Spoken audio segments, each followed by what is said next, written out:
Samantala, GDP growth ng Pilipinas humina sa 4.4% noong 2025. Umaabante sa balita si BNC reporter Paulo Barcelon. Abante Radyo Live Report.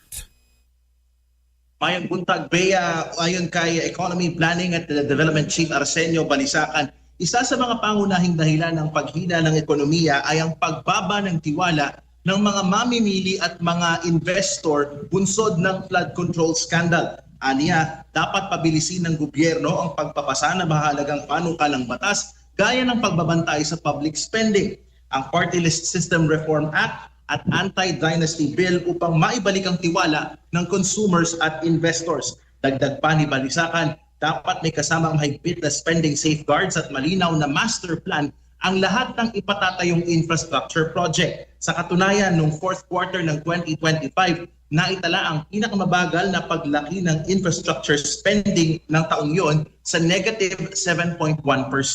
Umaasa ang DepDev na makakabawi ng ekonomiya ng 2026. Bunsod na rin ng ASEAN chairmanship at hosting ng summits ng ASEAN dito sa Pilipinas. At bagamat inaasahang mananatiling mahina ang consumer confidence sa mga unang buwan ng 2026, umaasa silang bubuti ito sa mga natitirang bahagi ng taon.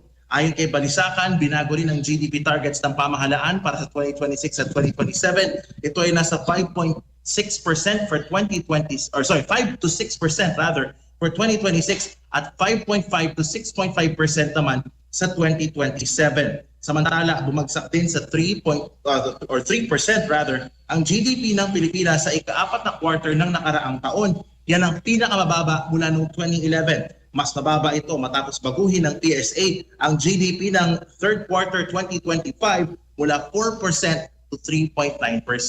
At mula rito sa Mactan, Cebu, para sa Abante, Paulo Barcelon, Billionario News Channel.